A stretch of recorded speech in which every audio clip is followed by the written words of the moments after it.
We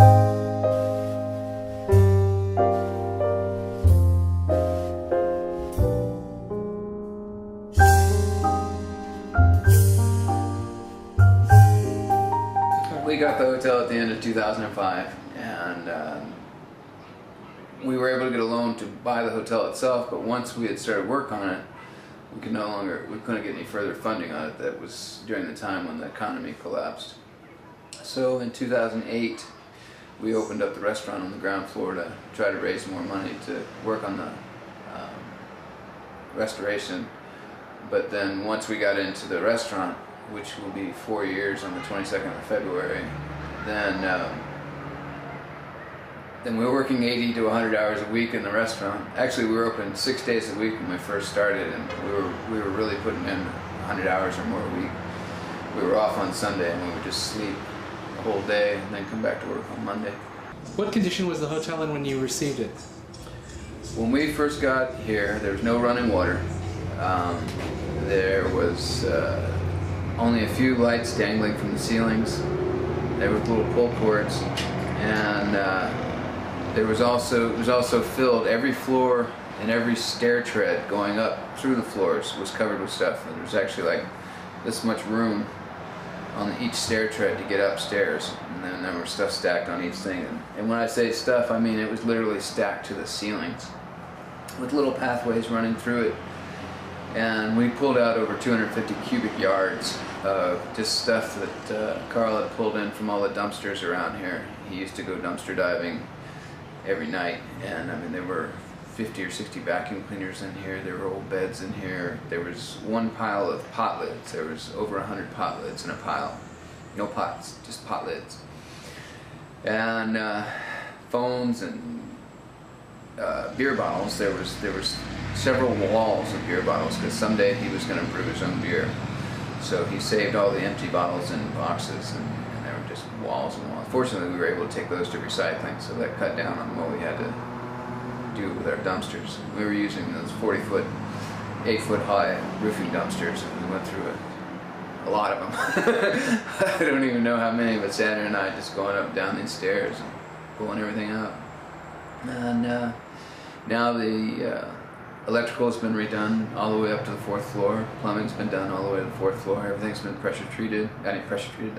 pressurized, pressure tested.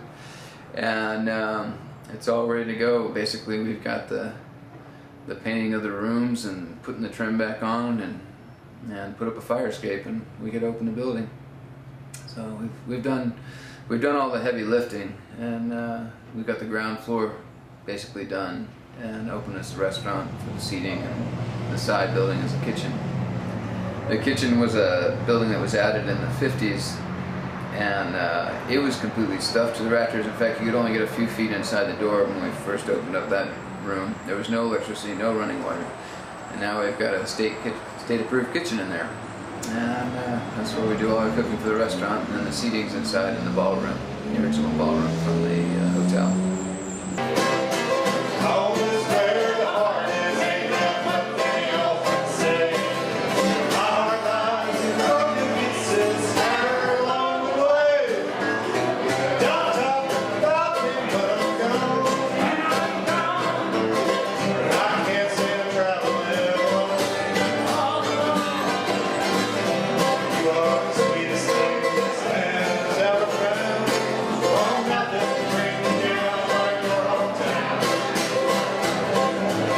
Hi, my name is Jerry Boki, and I'm the owner of the Classic Touch Hairstyling Salon, and have known Alexander since actually the day he moved here. And I've watched them with their dreams and goals, and the sad part about the whole thing is that I've watched Alexander's physical condition deteriorate into the point right now where my heart goes out for him, because he's in severe pain and he needs help. And so I will do anything I possibly can to help out these kids, because their goal is to get that Grandview functional, and that's all they think about. So currently you have a 110-year-old building, 14,000 square feet, that sat for at least 30 years unoccupied and piling junk inside.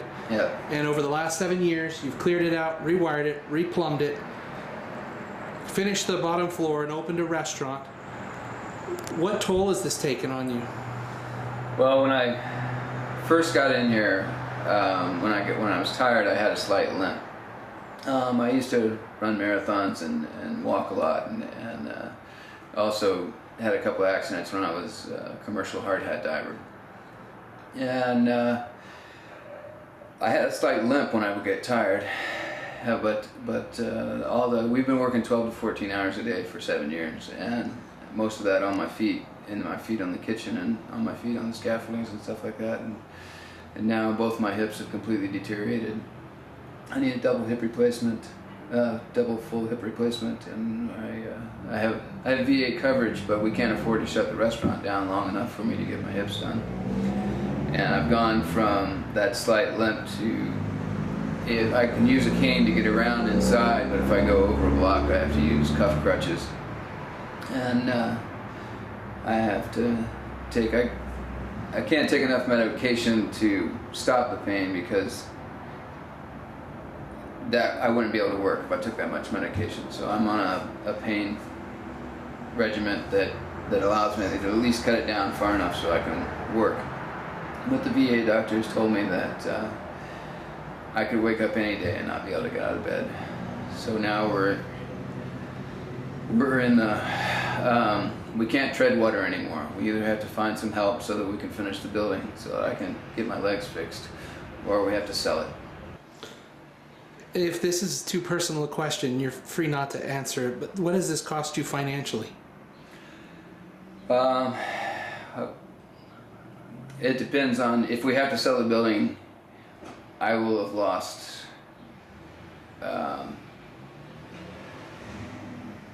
hundreds of thousands of dollars. I mean, I will never get back my investment on this building.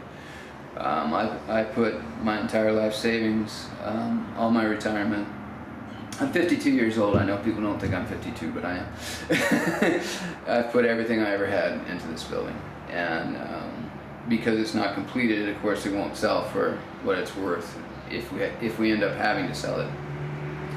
So basically, I'm hoping it will have cost me in the neighborhood of $700,000 to $800,000 is what I'll have lost. What we want to do with the building is open up an art center and school, and open it as a working hotel and restaurant, and have the hotel and restaurant pay for the school, so it could be a continuous operation. I'm hoping that when I'm gone, that Ozarks would continue on, because it would have the income. It wouldn't depend on donations. It would have the income from the hotel and the restaurant to pay the basic expenses and keep it open. And the heartbreaking thing is that in this area, if this building gets sold and goes to somebody else, it will most likely become basically a flop house. Because the best way to make money with this building would be to turn it into a weekly rental. And that would mean that it would never become its old grand self again. It would not benefit the community in any way, because we have a couple of these places around here now, and they draw crime and problems. And instead of being a beautiful hotel and school overlooking this Berryville Square, it will be someplace the cops are showing up to every night. And it would just break my heart if that happened to it. So I put everything that I have in the world into this building. And my dream was to make one place. I mean, I can't change the world by myself, but I could make this one place where life would be fair.